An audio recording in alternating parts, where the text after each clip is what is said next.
Hey everybody, this is Dave here at Pulp Alley, and today we are going to talk about using bursts in the Pulp Alley tabletop adventure game. Specifically, we're going to talk about the new bursts that we have in the Pulp Alley characters book. So that's pretty cool. If you're not aware, the new characters book, who's just absolutely jam packed with hundreds of pre-generated characters, also includes a small number of new abilities, and it includes some new bursts.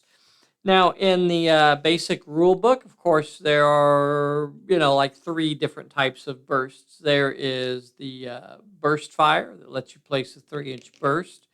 There is the long burst that does a long template. And then there's the short burst that does a shorter version of this. It uses the inside circle there, or area on the inside of that. The long burst uses the outside area.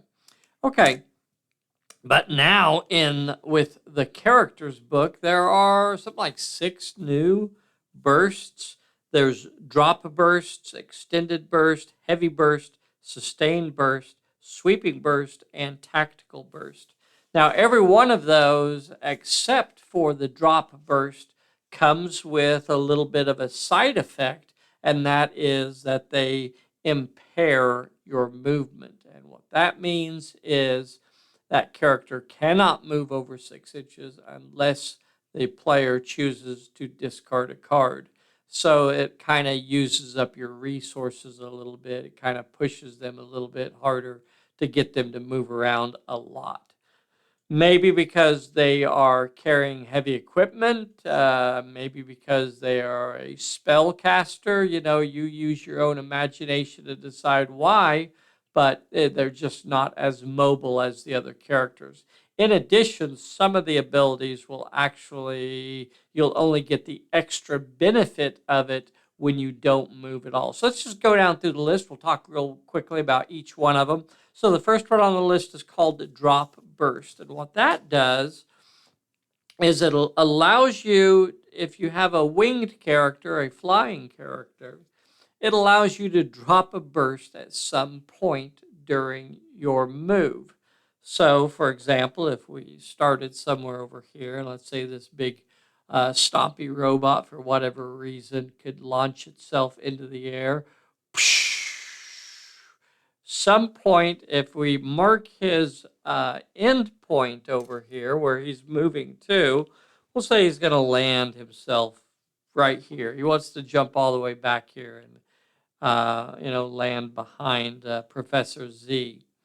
So what happens if you have the drop a burst ability is that at some point during that move, at some point between here and there, point A and point B, you can drop a burst. And he could say, well, I'm going to drop it right there in between all three of those characters as he leaps back to here. And then at the end of his movement, when he finishes his movement back here, that's when the burst goes off. Boom, catching all three of those characters. And that's how the drop burst works. It is not an action, so it actually occurs during the character's movement. And that's one thing that makes it very, very different. That also means that it doesn't stop you from being able to do something else once you landed back there. So now let's look at the next burst. That was drop burst. The next one is extended burst, and it does say your movement is impaired. So for this one, it is one that's going to slow you down potentially. So as an action, you could place a 3-inch burst. So just as normal, that's how it starts off, just as a 3-inch burst. And then it goes on. If you did not move this turn, then you may place this burst up to 24 inches instead of 12. So just like as normal, remember you can, with burst fire, You can normally place it up to 12 inches away from yourself.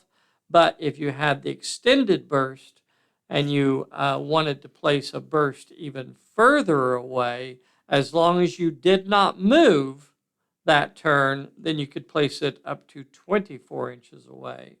So that's what extended burst does. As we go along with this, if you have questions, put them down in the comments down below. Um, Let us know if you've used any of these or if you have any questions that we haven't kind of covered with this.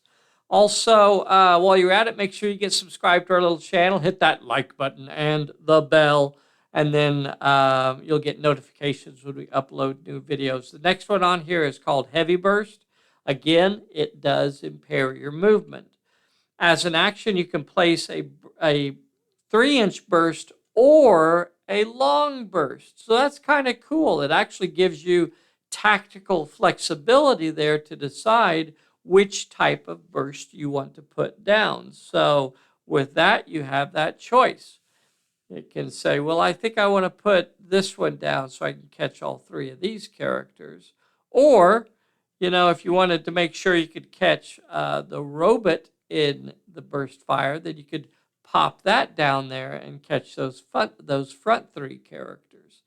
So it kind of gives you a little bit of tactical flexibility there as far as which one of the bursts you want to use. And then it goes on.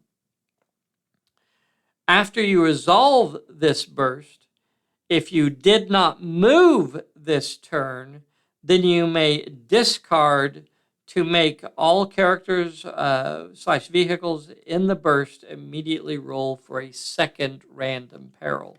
So the way that works is, if that Stompy robot did not move this turn, he could say, well, you know what? I'm going to pop this out, and I'm going to hit all 3 of these characters. They're going to have to roll for this peril. One with that. Let's say, they pass it. Then he looks at the situation and says, you know what? I'm going to discard one of my cards and hit all 3 of them with a second peril. And then you draw another card, and then they have to face a second peril. And that's the way that works. That's the heavy burst. So you can basically double up and hit them with 2 perils, one right after the other. Not very often you can do that in Pulp Alley, so that's a pretty unique ability. The next one's called Sustained Burst. If your movement is impaired also with this one. And for this one, you do place the long burst. So this is using the long burst. And, Sustained Burst is either one. So again, you could place either one. So you could choose which one of those that you want to place. After you resolve this burst, you may discard to make the template remain a perilous area until the end of the turn. That's pretty cool, too. That's pretty cool. An example of that is you could say, well, I'm going to hit these folks with a peril, hit them with this long burst here, hit all 3 of them there. They're going to have to face that peril. Boom. And then I'm going to choose to discard and keep that in play as a perilous area. Now they have a perilous area that they're in, and that means anytime one of these characters activates, they're going to have to take a second peril. In addition, it's going to affect their movement and yada, yada, yada. So, very cool ability there as well. And that was the Sustained Burst. Sweeping Burst, your movement is impaired with Sweeping Burst also. Place the Long Burst. So this one is limited to just the long burst. Before you resolve the burst, so you place it in play, but before you actually resolve it, which means to draw the card, that's what that means, before you resolve it. That means before the peril is drawn. You may discard to place a second long burst adjacent to your burst. and then resolve the entire area as a single burst. So what that would do is you'd put out your normal burst, right? Your normal long burst, and then you would place a second burst adjacent to it. However you wanted to place it, either next to it on one side, next to it on the other side. Absolutely no reason to overlap because overlapping bursts have no additional effect. So you always want to just put them side by side like that. And it actually gives you a diagram in the book to show. So with that size burst, catching all of them, that would actually hit poor Speck up there as well. So that would hit not only the three characters with that burst, but it would also sweep up and catch Speck as well. And remember, any time that you hit all the characters with a single burst like that, then you simply draw one card for them all to face. So you would draw one peril, and that would be the peril that all of them would have to face. Boom. I think we only have one left. That was Sweeping Burst. So the last one is Tactical Burst. Again, it will impair your movement if you take this ability. Once again, you get to choose whether or not you want to place the 3-inch burst or the long burst, so you have some options there.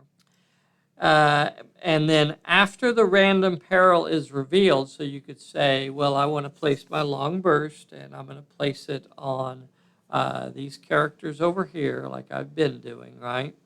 So it's going to catch all three of those characters. And then you would draw your peril that it's going to be. So after the peril is revealed for these characters, if you did not move this turn, you may choose to replace this peril with one from your own hand and hopefully put a bigger one in there. It's not replacing it with a random one. It's replacing it with one that you identify. So that's a lot of tactical flexibility there, that you're actually getting to pick the peril that you're putting down. It's having to come out of your hand. So that's, both a good thing and a bad thing, but it's very, very cool. And it can give you some big, beefy bursts. So if you have been playing around with the basic bursts out of the book and you want to try something with a little more oomph behind it, these new bursts can really, really help you out. Try them out. Let us know what you think. Make sure you get subscribed to our channel. Make sure you hit the like button. Make sure you hit the bell, and we will see you soon. Bye, everybody.